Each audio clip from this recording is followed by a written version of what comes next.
పెళ్లి లేకుండా కలిసి జీవించడం అది వ్యక్తిగత అంశం మాత్రమేనా, లేక సమాజం అంగీకరించాల్సిన కొత్త వాస్తవమా? ఇప్పటి వరకు చర్చలకే పరిమితమైన ఈ అంశం ఇప్పుడు ప్రభుత్వ విధానాల్లోకి చేరింది. సహజీవనంలో ఉన్న జంటలను కూడా కుటుంబంగా పరిగణించాలనే కీలక నిర్ణయం తీసుకుంది కేంద్రం.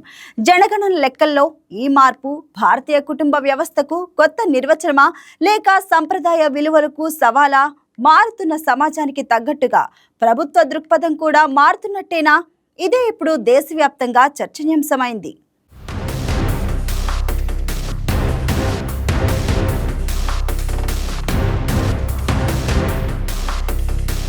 భారతదేశంలో కుటుంబ వ్యవస్థకు కొత్త అర్థం తీసుకొస్తూ కేంద్ర ప్రభుత్వం కీలక నిర్ణయం తీసుకుంది. ఇకపై పెళ్లి అనే సాంప్రదాయ బంధంతో పాటు సహజీవనంలో ఉన్న జంటలను కూడా కుటుంబంగా గుర్తించేందుకు మార్గం సుగమం చేసింది. కానీ ఇది సాధారణ గుర్తింపు కాదు, ఒక స్పష్టమైన ప్రమాణం ఉంది. చాలా సంవత్సరాలుగా కలిసి జీవిస్తున్నామనే విషయాన్ని ఆ జంట నిర్ధారిస్తే వారికి కుటుంబ హోదా లభిస్తుంది. ఈ నిర్ణయం మారుతున్న సామాజిక విలువలను అంగీకరించినట్లేనా, లేక భవిష్యత్తులో కొత్త చర్చలకు దారితీయనుందా?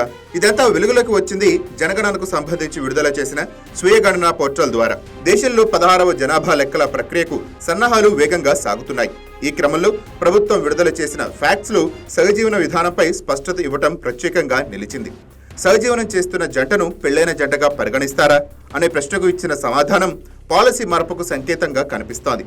ఒక బలమైన స్థిరమైన బంధంగా తమ బంధాన్ని నిరూపిస్తే ఆ జంటను కూడా ఒక కుటుంబంగా పరిగణిస్తామని ప్రభుత్వం స్పష్టం చేసింది.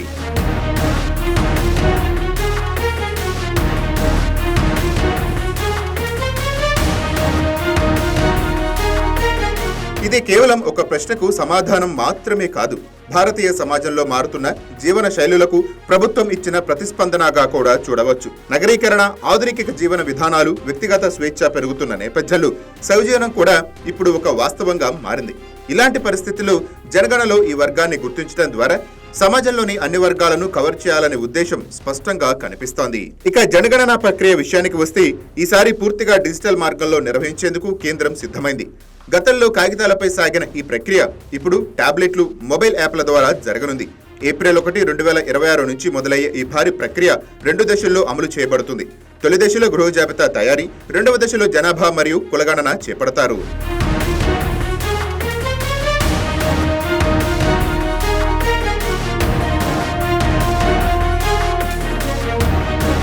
మొదటి దశ హౌస్ లిఫ్టింగ్ ఆపరేషన్. ఇందులో ప్రతి ఇంటి పరిస్థితి, సౌకర్యాలు, ఆస్తులు వంటి వివరాలు సేకరిస్తారు. ఆ ఇంట్లో త్రాగునీటి వనరు ఏంటి, మరుగుదొడ్డి ఉందా, వంటకు ఏ ఇంధనం వాడుతున్నారు, ఇంట్లో ఫోన్, ఇంటర్నెట్, వాహనాలు ఉన్నాయా వంటి ప్రశ్నలు అడుగుతారు. ఇది కేవలం గణాంకాల సేకరణ మాత్రమే కాదు, దేశంలోని జీవన ప్రమాణాల అంచనాకు కీలక ఆధారం. రెండవ దశ పాపులేషన్ ఎన్యూమరేషన్. ఇందులో ప్రతి ఇంట్లో నివసిస్తున్న వారి సంఖ్య, వయస్సు, విద్య, ఉపాధి, సామాజిక ఆర్థిక స్థితి వంటి వివరాలను నమోదు చేస్తారు. ముఖ్యంగా ఈసారి కులగణనకు కూడా ప్రాధాన్యత ఇచ్చారు. ఎస్సీలు, ఎస్టీలు మాత్రమే కాకుండా ఓబీసీలు సహా అన్ని కులాల వివరాలను సేకరించనున్నారు. ఇది భవిష్యత్తు విధానాల రూపకల్పనలో కీలక పాత్ర పోషించనుంది.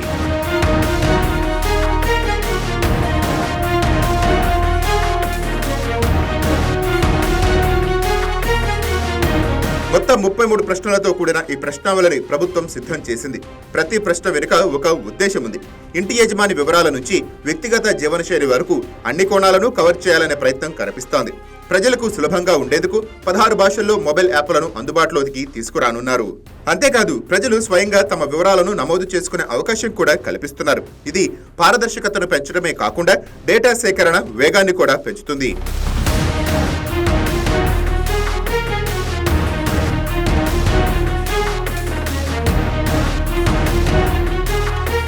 డేటా భద్రతపై కూడా ప్రభుత్వం స్పష్టమైన హామీ ఇచ్చింది.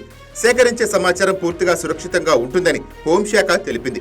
డిజిటల్ ప్లాట్ఫామ్ల వినియోగం పెరుగుతున్న నేపథ్యంలో సైబర్ భద్రతపై ప్రత్యేక దృష్టి సారించినట్టు తెలుస్తోంది. ఇక జనాభా గణాంకాల విషయానికి వస్తే 2011లో చివరిసారిగా నిర్వహించిన జనగణన ప్రకారం దేశ జనాభా 121 కోట్లు. ఇందులో పురుషులు 51.54%, మహిళలు 48.46%. అయితే కోవిడ్ కారణంగా 2021లో జరగాల్సిన జనగణన వాయిదా పడింది. ఇప్పుడు దాదాపు దశాబ్దం తరువాత ఈ ప్రక్రియ తిరిగి ప్రారంభం అవుతోంది. కాబట్టి ఈసారి సేకరించే డేటా దేశ అభివృద్ధి దిశను నిర్ణయించే కీలక సూచికగా మారనుంది.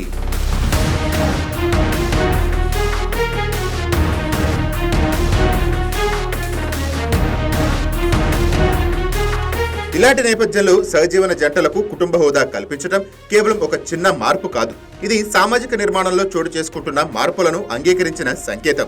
అయితే దీనిపై భిన్న అభిప్రాయాలు కూడా వ్యక్తం అవుతున్నాయి. సాంప్రదాయ విలువలను కాపాడాలనే వర్గాలు ఈ నిర్ణయాన్ని విమర్శిస్తున్నాయి. మరోవైపు వ్యక్తిగత స్వేచ్ఛను గౌరవించే వర్గాలు మాత్రం దీనిని స్వాగతిస్తున్నాయి.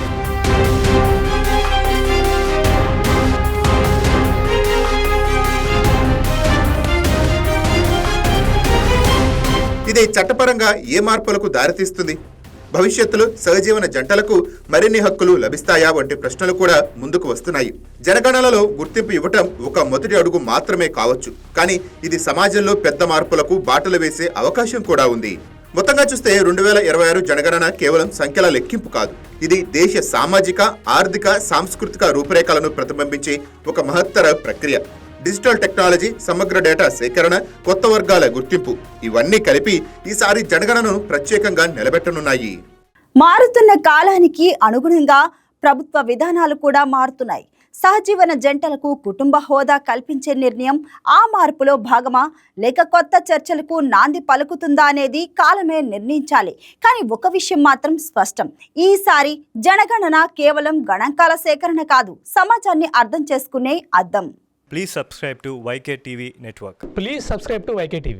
Please watch YK News.